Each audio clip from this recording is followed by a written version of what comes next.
The Cowboys OT is brought to you by Sleep Number. Sleep Number, the official sleep and wellness partner of the Dallas Cowboys. Blockchain.com, trusted by millions, trusted by America's team. And NFL Game Pass. You'll never miss a game again. Enjoy full and condensed game replays from Week 1 to the Super Bowl. For the 27th consecutive season, the NFL Conference Championships are set. The Final Four is set, and they will not include the Dallas Cowboys as the San Francisco 49ers come out on top on the West Coast at Levi's Stadium. 19-12 the final score, and the Cowboys 2022 campaign will come to a close. Welcome in to Cowboys OT from the Star in Frisco in the Globe Life Studios. We've got three former Cowboys, Barry Church, Nate Newton, Isaiah Stanback. I'm Kyle Youmans. Guys, what else can you say? Missed opportunities for the Cowboys. The offense never got off the ground. Defense kept you in it all the way up until the end. A one-possession game until the final whistle. However, Barry, it still wasn't enough, and this Cowboys team just wasn't good enough to move on to a title game. Yeah, it wasn't enough to move on to the title game, just like you said, Kyle. And I think defensively, they played one heck of a game. I mean, I feel like D-Lob had his best performance of the entire season. When you talk about stopping the run, just being a nuisance to everybody on that side of the football, he did an amazing job out there. And then you talk about the rest of the defense. I feel like that young secondary really grew up before our eyes. You talk about young Bland and what he was able to do out there. Raquamu, the safeties. I feel like they did a heck of a job just kind of containing this explosive 49ers team out there. But overall, it once again came down to the mistakes, and it came down to the turnovers. It haunted us all season long and ended up rearing its ugly head in the playoffs where it mattered most. I mean, if you look at it, the two interceptions out there, they were ugly. I mean, there's no way else to call it. They were ugly interceptions out there, and it ended up costing the Dallas Cowboys points because the 49ers were able to get 6 points off of those turnovers. So to me, defense, you played one heck of a job. It wasn't perfect, but you gave enough to get this team the win. Offensively, you got to step it up. You hate to have a bad performance at such a pivotal point in the season. I knew it was going to be bloody. We all knew it was going to be bloody. We knew it was going to be hard.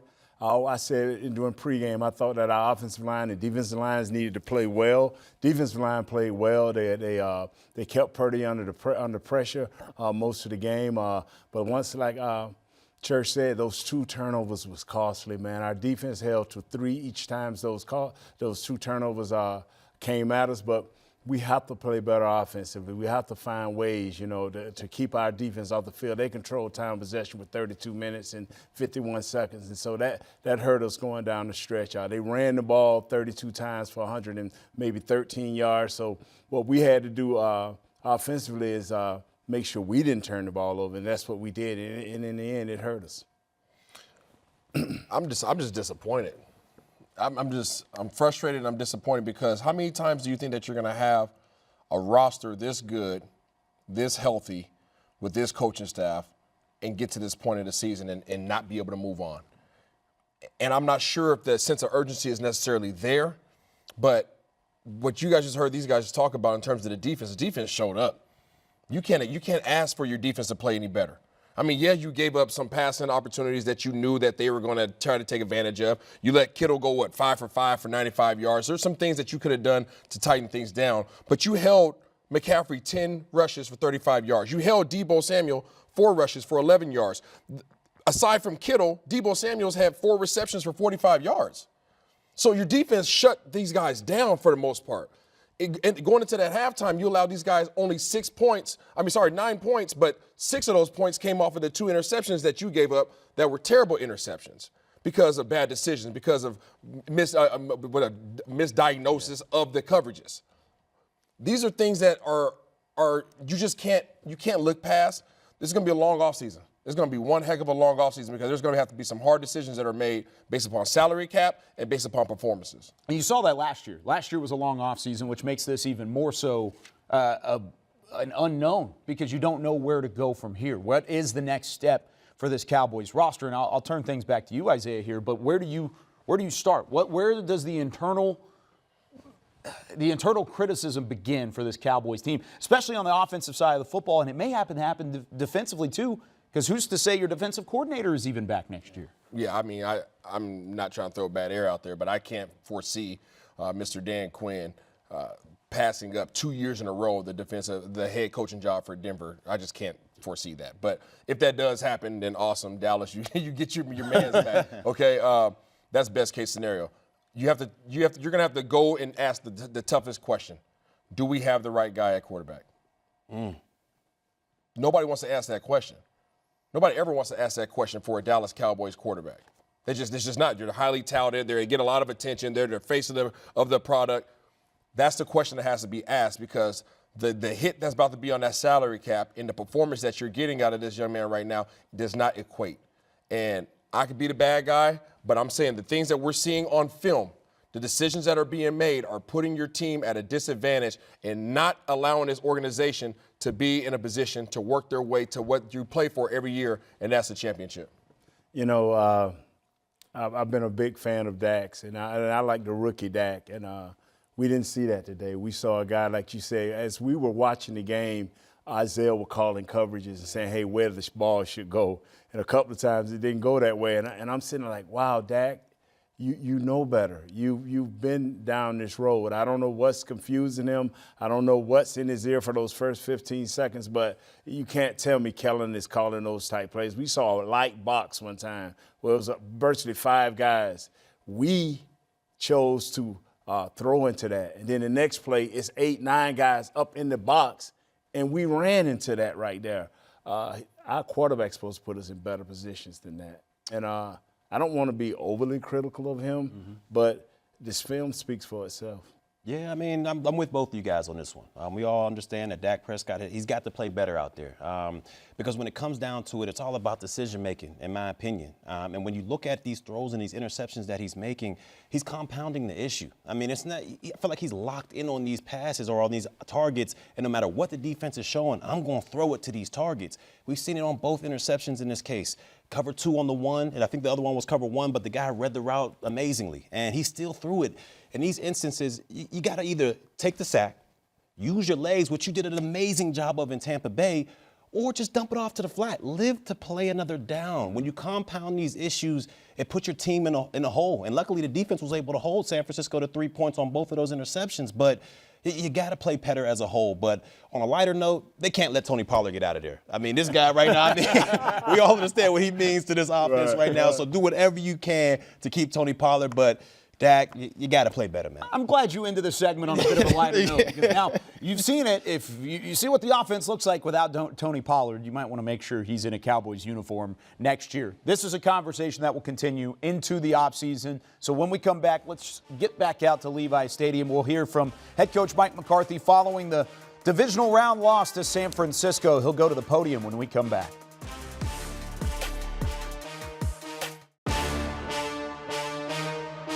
This segment is brought to you by Ashley, the official furniture store of the Dallas Cowboys.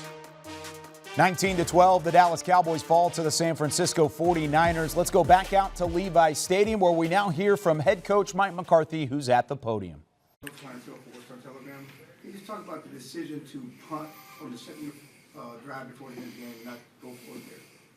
What was the down distance? 4th and 10. Yeah.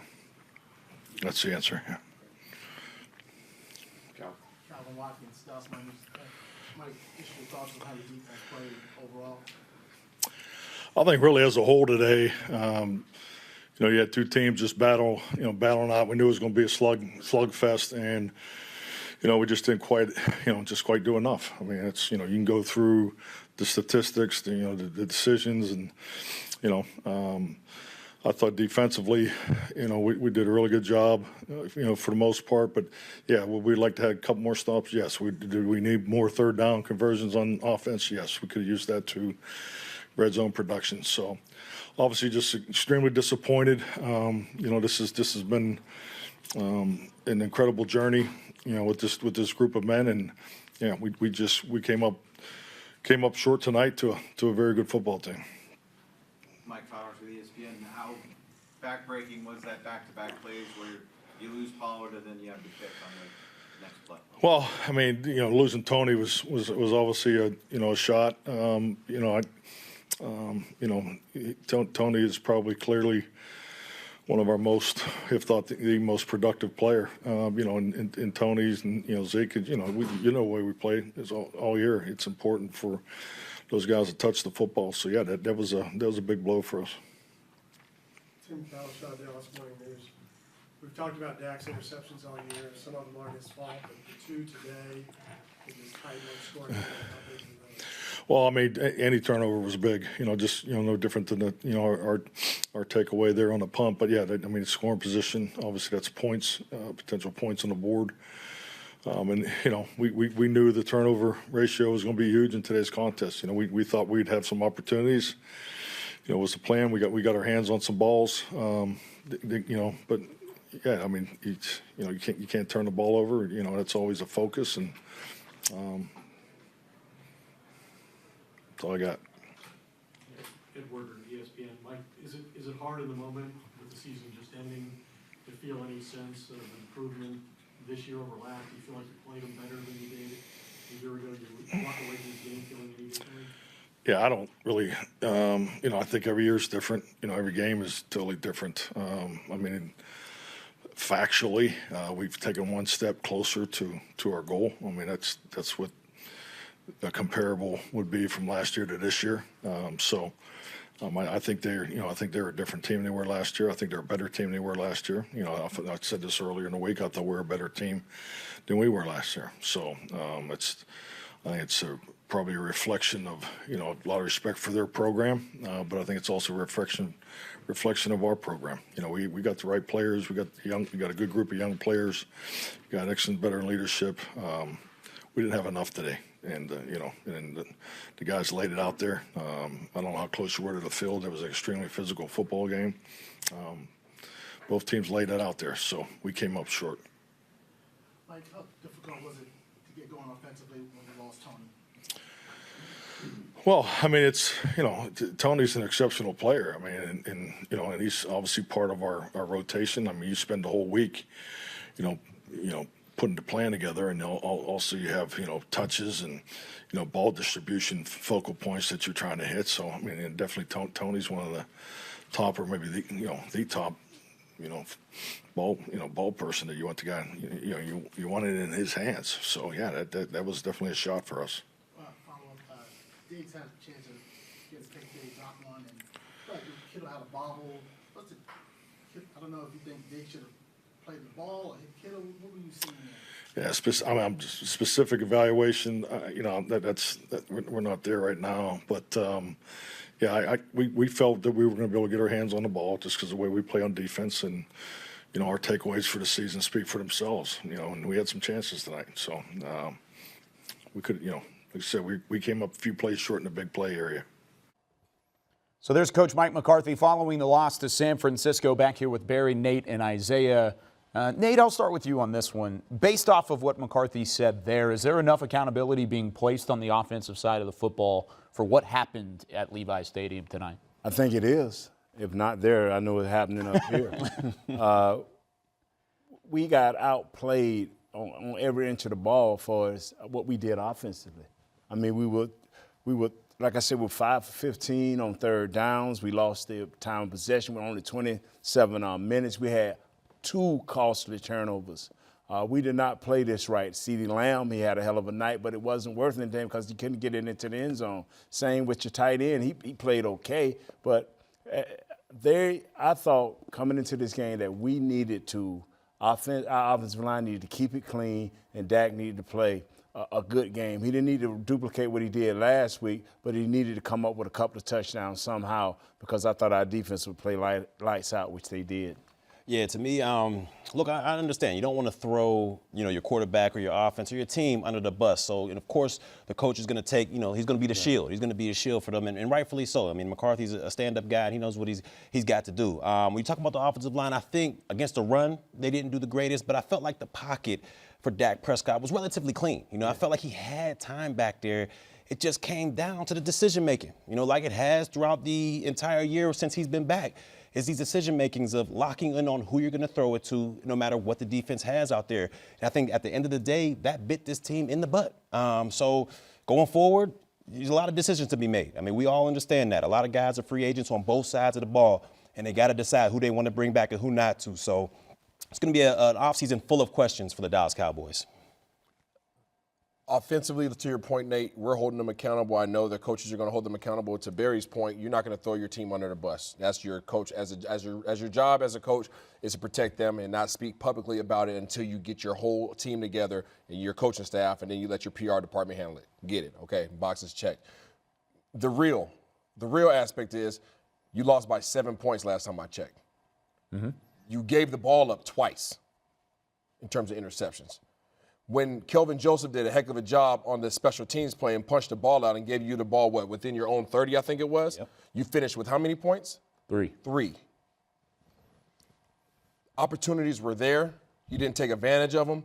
And we knew, everybody knew, you knew, that if you didn't capitalize on every opportunity that you had, and if you gave them more opportunities than what they deserved, you were going to lose this game. And that's exactly what happened. You know, and what really gets you is you had a big 49-yard play by CeeDee Lamb, and we came away with nothing. Sure. Yeah. We came with nothing. And what it reminds you of is if you look at the statistics, and I'm looking at them, it looks like what was 2 weeks ago. It looks like the Redskin game. And you cannot Washington go into the Commanders game. I'm sorry, sir, people out there. You can't have that. This touches my heart because I am Cowboy through and through. I'm the number 3 Cowboy. It's Mr. Jones, Mike, and then me. This is not acceptable.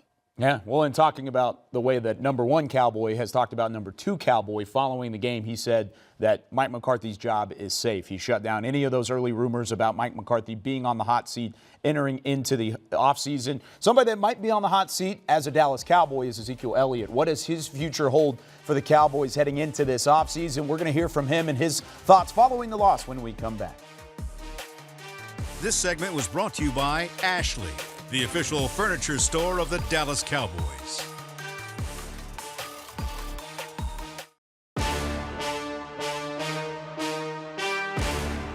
Welcome back into Cowboys OT as the Cowboys fall in the divisional round to the San Francisco 49ers, 19-12. It's the final score. Tony Pollard going down was a huge turning point in the game. Ezekiel Elliott finished with just 10 carries for 26 yards. Here's what the running back had to say following the loss to San Fran. Zeke, what's the emotion right now? You guys have a team that you felt like had real potential here. You get this close and then have it end this way. Just hurt by this loss. Hurt by this loss. On the plane ride back, what will you replay in your mind? Shoot, I'm gonna watch the whole game and probably watch it a bunch of times. I think last year you guys had the ball opportunity to go down the field and do something. Same thing again this year. What's holding you back from going down the field and being able to get that touchdown to seal it? You know, that's a tough situation we had today. Then we had 45 seconds, no timeouts to go 80. So I mean, that's just a tough situation. But I mean, we just gotta make the plays on the count. I'm sorry, I was talking about with 3 minutes. When you had the 3-minute ball, it was the long 3 minutes. Just gotta make the plays on the count. Zeke, since you've been here, you guys have had some really, really good teams. You've just missed in this game, this divisional round. What do you think is missing from getting to that next game? Yeah, I don't know. Frustrated? Yeah. What did Pollard going down do to the game plan for you guys? I mean, it's tough to ever see one of your guys go down. Never want to see that. You know, TP had such a great year. He's been so important for us this year. I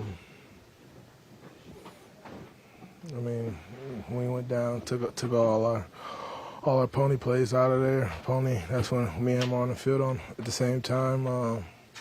Yeah. Obviously, Dak will get criticized in a game like this with 2 interceptions. What do you want fans to know about him? I mean, there's no leader better than him in this league. That's my brother.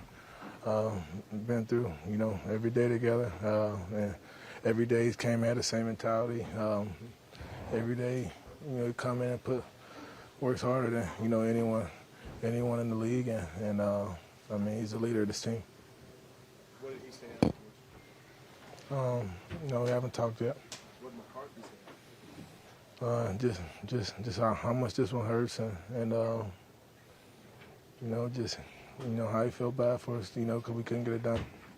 one of the criticisms that a lot of people like to lob in y'all's direction is about the consistency of play. Played so well against Tampa, didn't play well today. Other examples in that realm. Is there something you can point to that can help with that?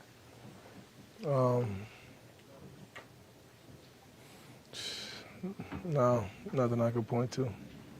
Zeke, have you given any personal thought to your situation and moving forward in 2023, whether or not you'll be back with this team? Definitely thought about it. I want to be here. I don't have a crystal ball. Can't tell you the future, but I definitely want to be here.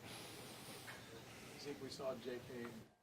So that's Ezekiel Elliott, visibly frustrated after the loss, as is pretty much anybody around the organization at this point, as we take a look at the final stats from the offensive side of the football, and there's the reason for the frustration. The Cowboys just never really got off the ground, and no pun intended, on the ground. They never had any momentum running the football. Barry, how much does that hinder an offense when you are so one-dimensional? It was huge. It was huge for this Cowboys team and in offensive production as a whole. Because if you look at it, when they have their greatest success, they're a balanced team. They're able to use that ground game to set up play action. And I still believe Dak Prescott is one of the better play action quarterbacks in the National Football League. But as you see in this game and many others this season, when the rushing game is not there and it's all on Dak's shoulders, it's kind of hard to push the ball down the field, and it's kind of hard to be extremely accurate and doing those good things as a quarterback when you don't have the ground game with you. So to me, this offense kind of all goes around the rushing attack, and they weren't able to get it done today, and neither was QB1.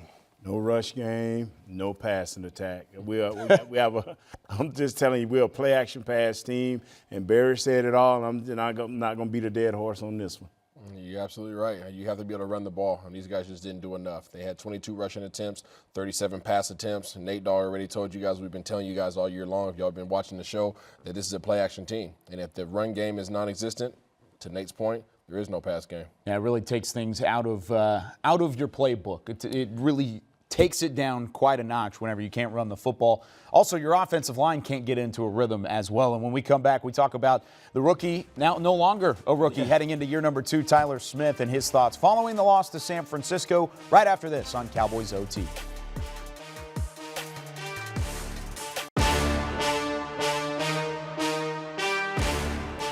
The rookie season is officially over for offensive tackle and offensive guard Tyler Smith. He played all over the offensive line this year, but what will his future hold for the Dallas Cowboys? Here's what he had to say following his first ever playoff loss with a star on the side of his helmet. What made it so difficult to put anything together today? We had a couple of drive killers. We had some turnovers. We had some big plays that would have hit, but we missed some assignments. I missed some assignments. I didn't do everything perfect today. And if you want to be a championship, if you want to win a championship, you got to do everything perfect, and I got to do my part. I think it starts there for me, but we just had a couple of killers. What's the learning experience from this for you? Definitely. It is a different type of pain. Even, when the clock strikes 0, you don't think about, all the time that, transpired from here to now. But, a lot of the guys, at least the rookies, have been at this for a year. We went through, draft prep, the combine, pro day, getting drafted, coming to the team, OTAs, rookie mini, all this stuff. And, we went through this whole season, fought hard. And, we made it. We made it far, but we didn't make it far enough, not in our eyes. So just remembering this pain and turning it into, fuel for the fire is going to be important for me, because this is not how I want it to go out, And just like that, from those OTAs and the draft, he is now heading into year number 2 in the NFL. So we welcome you back into Cowboys OT. Now, Tyler Smith, a young piece on that offensive line, but is there enough up front for the Cowboys to have some confidence in that unit heading into the offseason? Without a doubt. I believe they should have the utmost confidence in this offensive line. They'll get, Terrence Steele back, who was having a heck of a season at that right tackle position. Zach Martin's getting up there, but he's still arguably a top 2 guard in the National Football League. And I really feel like they found a young stud in Tyler Smith. He'd improved throughout the entire season long, so I feel like the sky's the limit for that kid as long as he can keep growing and keep coming coachable. I like the way Tyler Biadasz finished the year. I like the way Connor McGovern finished the year, along with Tyler Smith, who played guard and tackle. Great job, and still coming back. And like you say, with the young Zach Martin, we should be all right. And we don't know where Tyron Smith fit, but he'll fit somewhere. Great job. Yeah, Nate, I might disagree with you on Tyler Biadasz in terms of my personal opinion. I think that Tyler Biadasz needs somebody to push him. I don't know if he's heavy enough in there. Whenever we face some opponents that have some big boys up front, he's kind of got it dominated. But I appreciate his effort and his resilience in that regard. In terms of the outside guys, Tyler Smith, I think they've gotten more out of him than they could have ever expected. They've asked that man to play left tackle. They've asked that man to play left guard. They bounced him around back and forth all year long and didn't give him any kind of consistency, and he answered the call every single time. So I think that, to Barry's point, they have a young bull in him. Terrence Steele, as you already mentioned, he's a dog out there. They got to figure out what they're going to do. I mean, they got to start finding out a replacement for Martin, because I don't know how much longer he's going to be around either. You can't just keep relying on him to just be amazing every single year. So they're going to have to start continuing to add some depth pieces, but there are some guys that did not play this year that the Dallas Cowboys are going to be relying on going forward. Yeah, really, that offensive line, if there was any unit that was tested the most from injuries, it was probably corner, and then right after that, it's the offensive line, because they had a revolving door for another year at that spot. It'll be a conversation heading into the offseason. We'll come back. We've got Dak Prescott waiting at the podium. We'll hear from him with more Cowboys OT after this.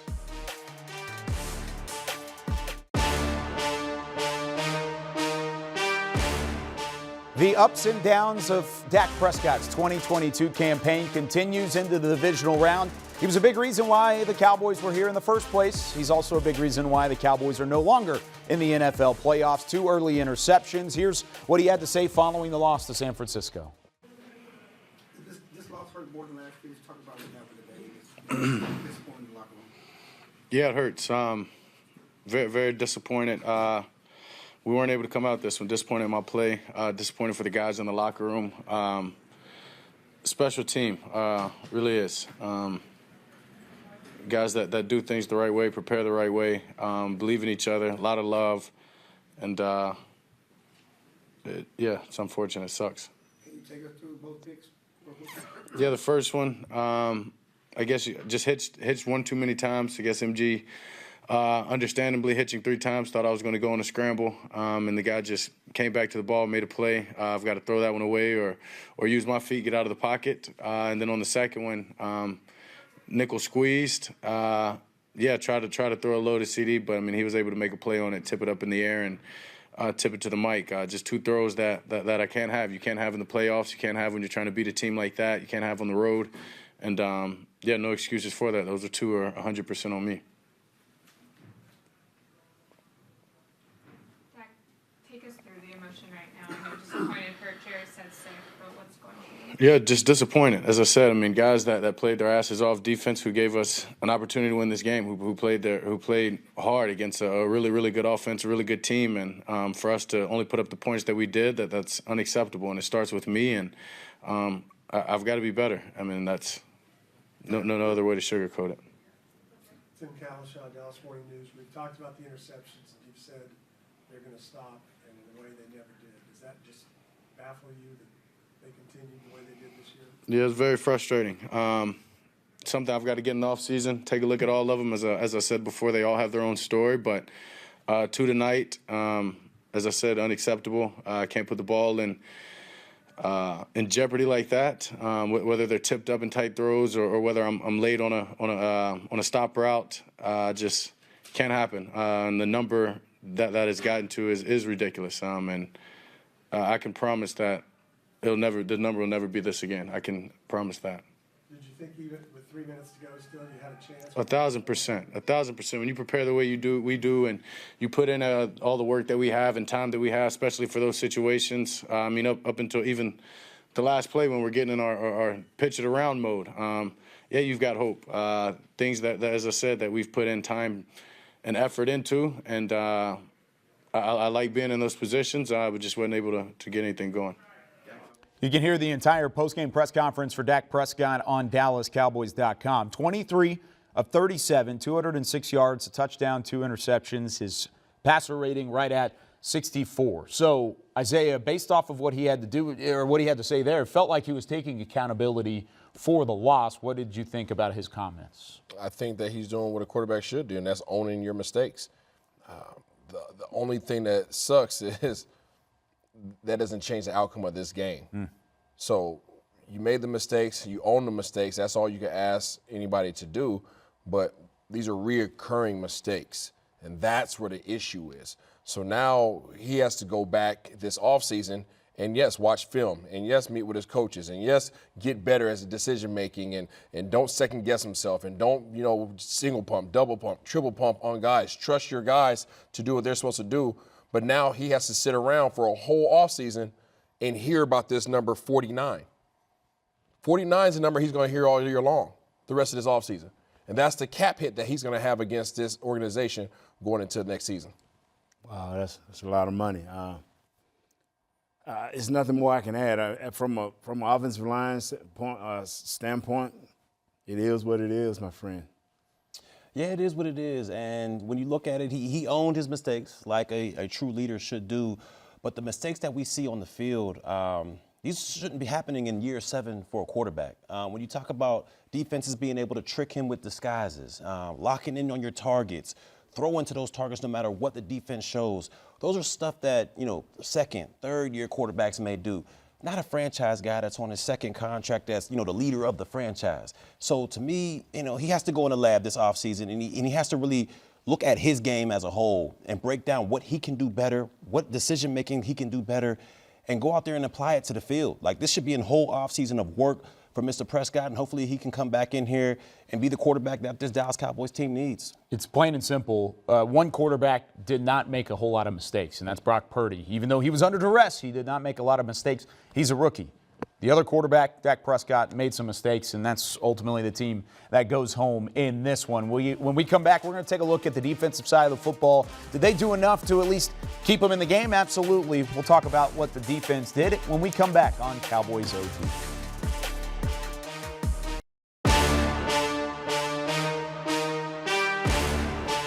One of the positives for the way that the Dallas Cowboys played in the divisional round against San Francisco was the energy and the passion on the defensive side of the football. Dan Quinn, defensive coordinator, maybe for the final time with the Dallas Cowboys, had his guys ready to go in the first half. Here's what Jaron Kearse had to say in some of the energy, but in a loss against San Francisco.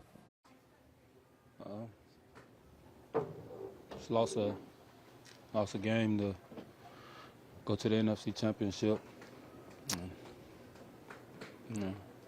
We didn't reach our goal, so I gave it everything I had. Through injuries, played through it to be out there with my guys because I knew we had the team to do it. So it's tough when you fall short. What's the most frustrating part about this ending?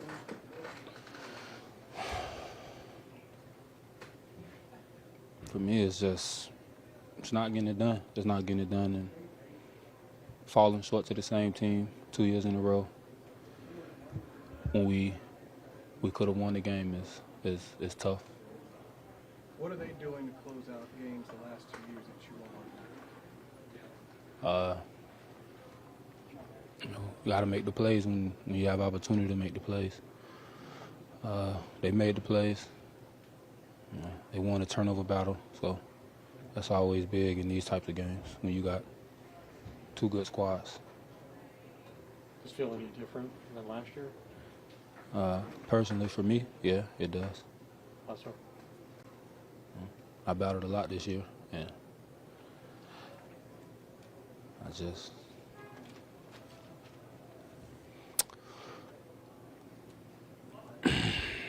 you guys only had 24 yards rushing in the first half.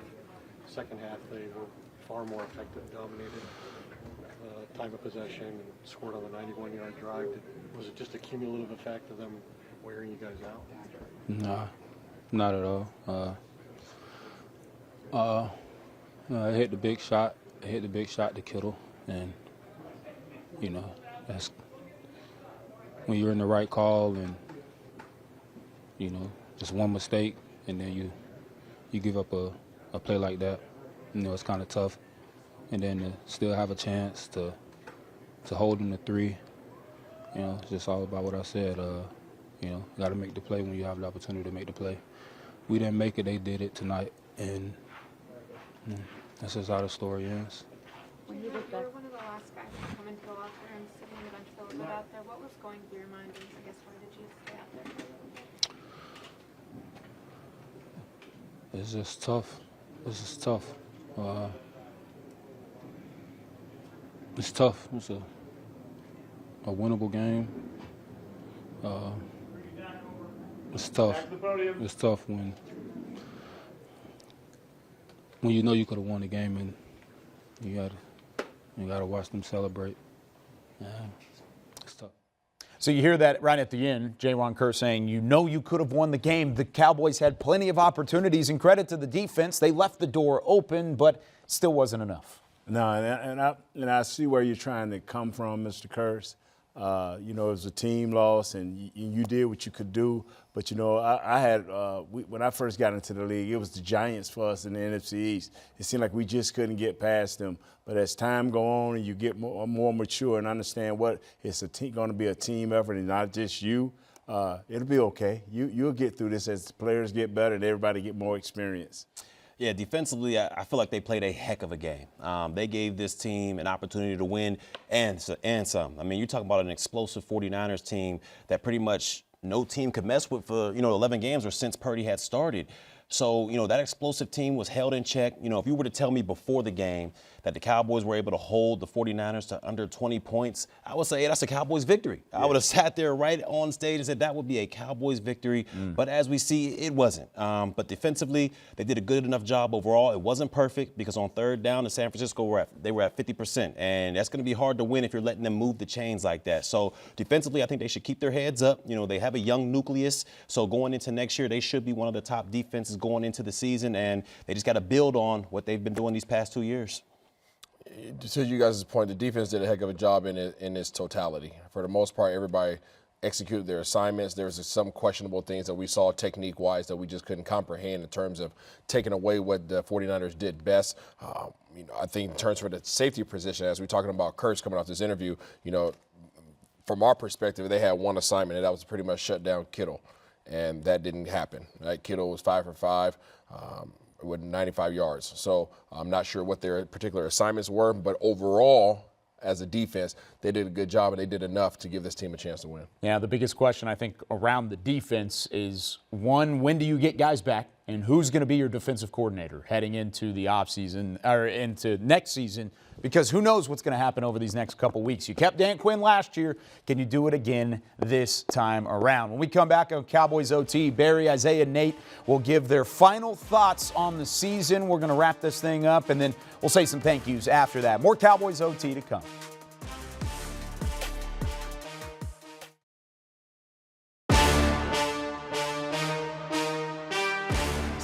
19-12, the final score from the Star in Frisco. We wrap things up as the 49ers take down the Cowboys in the divisional round and in their 2022 season. Barry Church, Nate Newton, Isaiah Stanback here. I'm Kyle Youmans. We'll start with you, Barry. Final thoughts on the season. One last monologue to wrap all this thing up and look ahead to the future. Well, it's definitely not the season ender that we all wanted or expected to happen from the Dallas Cowboys. I'm going to give kudos to Mike McCarthy because I feel like he did a heck of a job this season battling through all the adversity, all the injuries, losing your quarterback one, losing your Hall of Fame tackle out there, losing 2 of your starting corners, and still galvanizing the troops and getting them to go out on the field and play to the best of their abilities. So kudos to Mike McCarthy and this coaching staff. As far as the defense goes, you got a young nucleus. I feel like you can build upon that young core. Micah Parsons out there. You got LVE. Hopefully he's able to come back next year, and a secondary that's loaded with talent once they get some of these injuries back. So defensively, I think you're straight. Offensively, there's some question marks. There's definitely some question marks that need to be addressed. The offensive line, I feel like, can play good as a unit if they can stay healthy. There's a couple players out there that are aging a little bit, so you definitely have to see what you can do with that offensive line pieces out there. But as far as the skill position, CeeDee Lamb, he's turning into a bona fide all-star. He is a #1 receiver out there. You got Tony Pollard. If you're able to bring him back, he is an explosive weapon out there. And I'm sure QB1 Dak Prescott, when he comes back from the lab this offseason, he'll become a better player as well. So there's a lot to look up for this Dallas Cowboys football team, but it's just a sobering ending to a season that had so much promise to it. And man, I'm just CeeDee Lamb. Man, we gave it to him early in the year, man. But this dude battled through, became the player that we thought he could be. Very competitive tonight, trying to make plays. It's just a good thing to see him. And Coach McCarthy, y'all know I've been riding with him all year, you know. And Coach Philman, I'm going to have to apologize to you, man, with that rotating offensive lineman. I'm glad we did do that now, because now at the end of the year, your left tackle / left guard, Tyler Smith is a great player. Yes. Now we just got to get him home and find a permanent home for him so he can do what he has to do, get Steele back, improve on Biotish. I like Biotish. Keep Conor McGovern going. And if you can find somebody else out there, another lineman or two, hey, let's bring them in so they can compete. I like the way the offensive line played and how they finished. I like how going out getting Jonathan Hankins and him filling a role as a run stopper, doing what he had to do. The rest of the guys, Diggs, Parsons, they great guys, come back a little bit more mature, ready to lead this team to a further place in playoffs next year. You're heading in the right direction as an organization. It's never going to be to the standard that anybody wants unless you win a Super Bowl. That's just the Dallas Cowboy way. That's the reality. But you guys heard Coach McCarthy there in his post-game conference say, you know, factually, we're one step further than we were last year. That's the truth.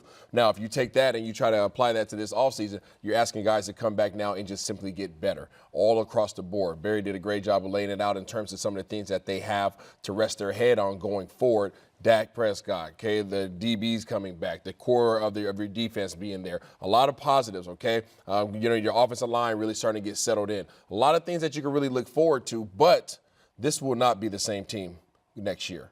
And this front office has a lot of work to do, managing the cap, trying to retain players, tagging which guys, trying to get some guys on discounts, okay, to come out and play for the Dallas Cowboys. It's going to be a totally different team next year, but if this coaching staff can remain intact,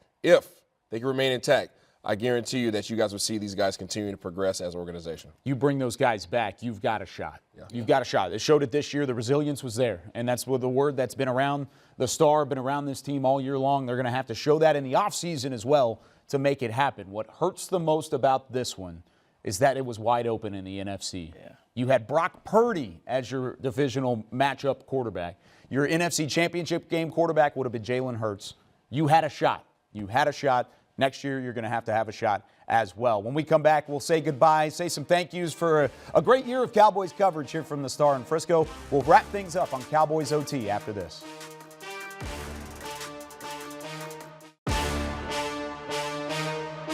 The Cowboys OT was brought to you by Sleep Number.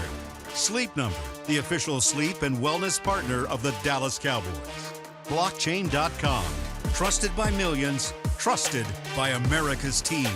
And by NFL Game Pass. You'll never miss a game again. Enjoy full and condensed game replays from Week 1 to the Super Bowl. 19-12, the final scores. The San Francisco 49ers eliminate the Dallas Cowboys out of the 2022 NFL playoffs. Their season comes to an end in the divisional round out at Levi's Stadium, and we will wrap things up here on Cowboys OT. And again, much like 31 other NFL franchises, the Cowboys don't have it in the way that they wanted, but I don't want to leave out any names because we would rather be here with you guys. Caden, Matt Kent, Kevin, Jody, Pete, Terrence, Mario, Nancy, Matt Fields, Jazz, Scott, Rox, Chris Beam, Daniel, D, Alex, all behind the scenes doing a phenomenal job this year. But for Haley, for Nick Eatman, for Barry Church, Nate Newton, and Isaiah Stanback, I'm Kyle Youmans. We'll see you next year for more Cowboys coverage here from Dallas.